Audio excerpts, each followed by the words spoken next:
4 formes indéterminées. Donc, on ne s'occupe pas du tableau que vous avez. Ce tableau-là, ça sert presque à rien. Tu dois savoir 4 formes indéterminées. Les 4 formes indéterminées, c'est infini sur infini, plus infini moins l'infini, 0 fois infini et 0 sur 0.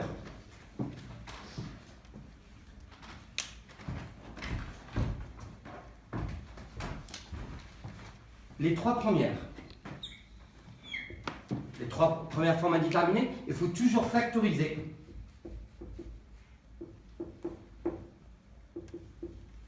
Par le terme de plus grand degré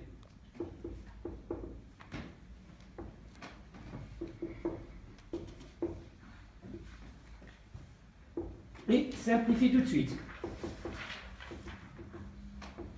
Exemple, tu as par exemple limite de x au carré plus 3x sur x plus 1 en plus infini.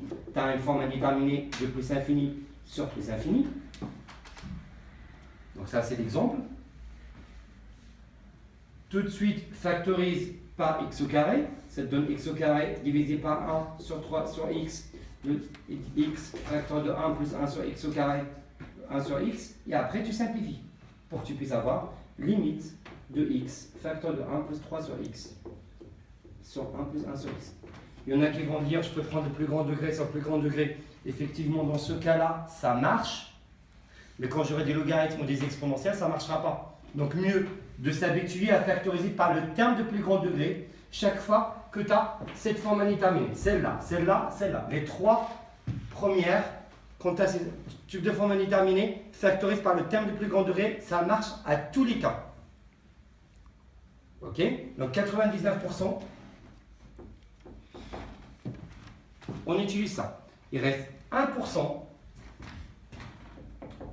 Souvent, parfois, on est obligé d'amener aussi à utiliser un conjugué.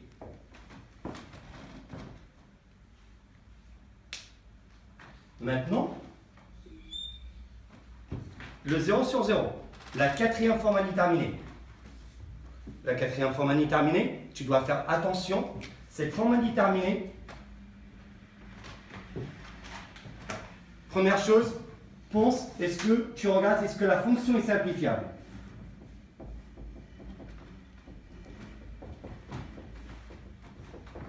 Il a souvent par un delta.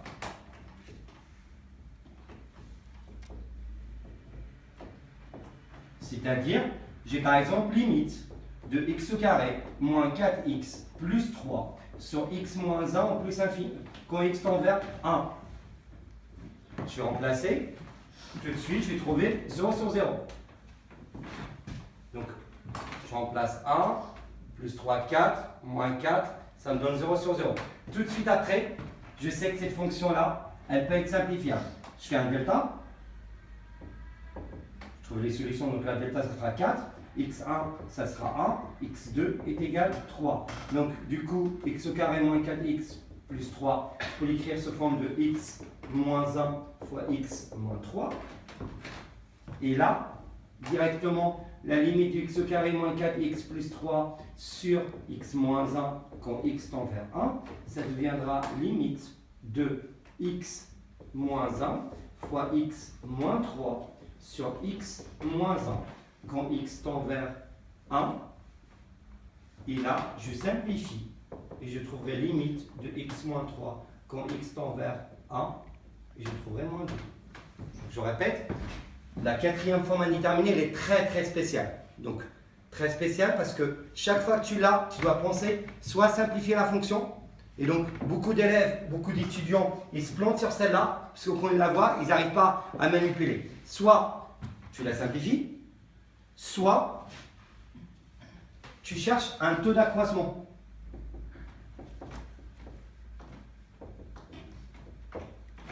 C'est quoi un taux d'accroissement? Et là, les bases de terminale, ils vont venir, et les bases de première. Je vais effacer tout ça.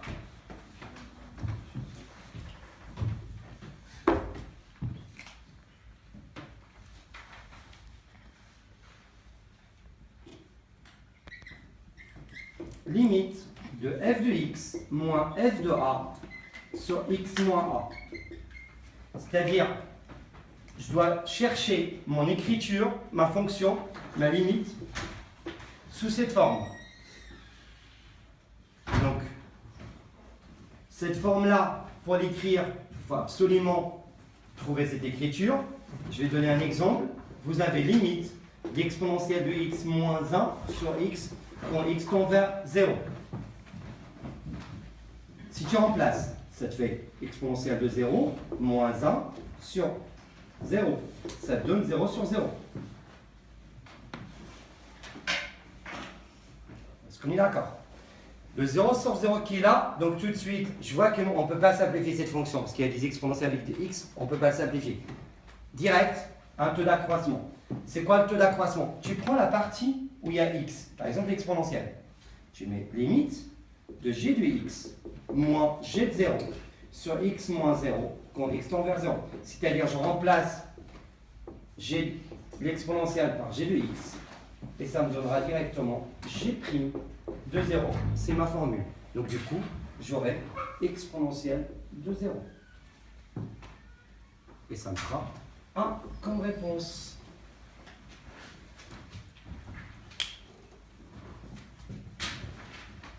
Pour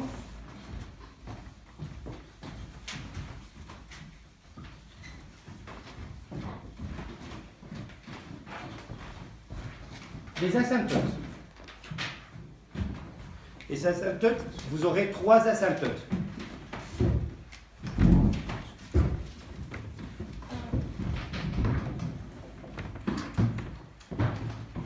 D'abord, l'asymptote horizontale. Et là, c'est limite de f de x quand x tend vers infini et tu trouves un chiffre. B appartenant à R. Et là, directement, tu mets CF, admet, une asymptote horizontale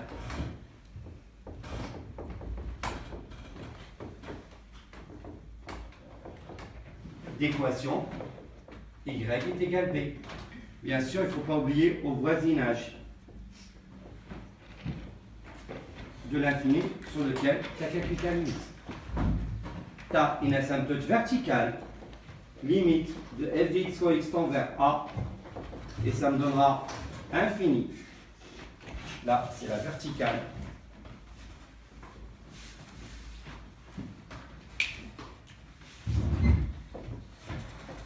La verticale, vous avez, donc, je répète, vous avez deux limites en infini, ça vous devez trouver un chiffre horizontal. Limite, quand on a un chiffre infini, asymptote verticale, et toujours la même phrase, CF admet une asymptote verticale